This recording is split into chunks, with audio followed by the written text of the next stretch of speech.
Avec à mes côtés Guillaume Meurice qui a appelé une institution que nous adorons, que nous embrassons à l'avance. Alors attendez, parce que c'est le bordel. C'est le bordel. Alors dans la campagne, ça on le sait, puisque ça ressemble à un film coécrit par David Lynch et Patrick Sébastien. Mais c'est le bordel pour nous aussi au niveau des temps de parole des candidats. Alors la règle est pourtant simple, égalité stricte durant les 15 derniers jours avant l'élection. Moi je suis d'accord avec le principe, c'est la démocratie, mais c'est l'application du principe qui pose problème, parce que ça pose un certain nombre de questions. Par exemple, est-ce que les ivres virgules d'Alex sont décomptés dans le temps de parole de Jean Lassalle? Voilà, exemple de question. Alors, pour y voir plus clair dans tout ça, j'ai appelé ce matin Sylvie Pierre Brossolette, qui est donc membre du CSA, Conseil supérieur de l'audiovisuel, et j'ai commencé avec un cas pratique. Par exemple, si moi je dis je soutiens Jacques Cheminade. C'est du temps de soutien pour Jacques Cheminade. Donc à partir de maintenant, mon temps de parole est décompté de celui de Jacques Cheminade. Absolument. Ouais, enfin, je sais pas si je suis un bon soutien pour Jacques Cheminade. Oh, vous vous sous-estimez. Bon, du coup, j'ai changé d'avis. Je soutiens plus Jacques Cheminade. Eh bien, on ne vous comptera plus. Ah, on me compte plus, d'accord. Mais le temps entre les deux a compté pour Jacques Cheminade. Le temps que vous avez mis à prononcer les paroles « Je soutiens Jacques Cheminade » sera compté. Ah oui. Désolé, Jacques, puisque je lui ai bouffé 2 secondes et demie de temps de parole, finalement. Je le note. 2 secondes et demie pour Jacques Cheminade. Je suis désolé, Jacques. Je sais que tu n'avais pas besoin de ça en ce moment. Mais bon, il est soutenu par les Martiens. Il va se remettre. Alors, bon, attention, cependant, je dis Martiens, mais il faut qu'on pige les Martiens. Si on ne comprend pas, c'est compliqué. Je parlais de Jean Lassalle tout à l'heure. Bon, d'ailleurs, voilà, c'était ma deuxième question.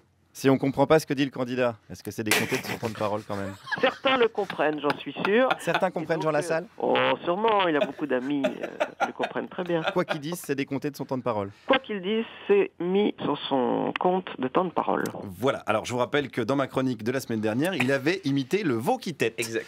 Pendant 10 secondes, donc le CSA a noté veau qui tête, Jean Lassalle, 10 secondes.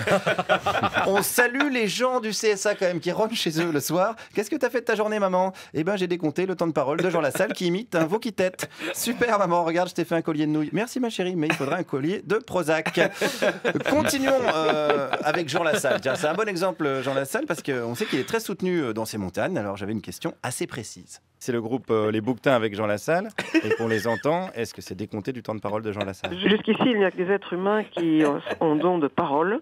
Donc le temps de parole, ça vient généralement d'êtres humains.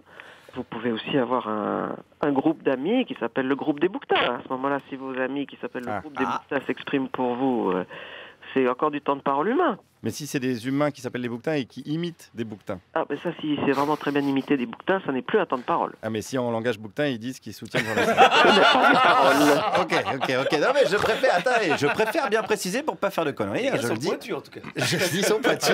Je le dis au cas où il y a des Bouquetins qui nous écoutent. On a eu les audiences aujourd'hui et Médiamétrie précise pas ça du tout.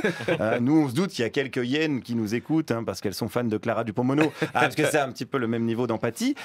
Mais des Bouquetins, voilà, ça on ne sait pas. Alors, concentrez-vous, s'il vous plaît, c'est important. Il y a d'autres choses qu'on ne sait pas, notamment sur la manière de décompter les interviews. Alors, j'ai demandé à Sylvie, est-ce que les temps de questions comptent dans les temps de parole des candidats?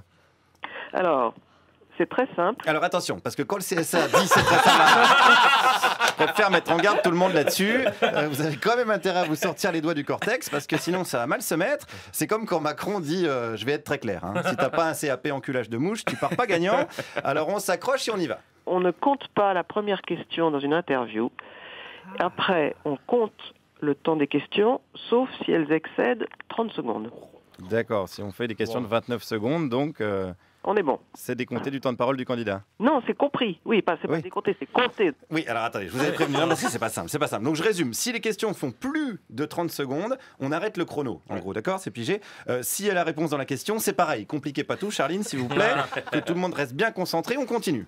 Donc si on l'interroge 2 minutes, qu'on pose 3 questions de 29 secondes, il aura 33 secondes pour s'exprimer.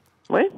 Ouais. Mais là, c'est la règle. Et ben voilà la solution. Invitons Marine Le Pen par tranche de 2 minutes et posons-lui des questions de 29 secondes. Ça lui laissera à peine le temps de couiner sa xénophobie entre 2 grognements anti-avortement. Voilà une bonne chose de faite. On est un peu plus éclairé. Alors j'avais une dernière question. Bon, ça c'est un petit peu plus perso.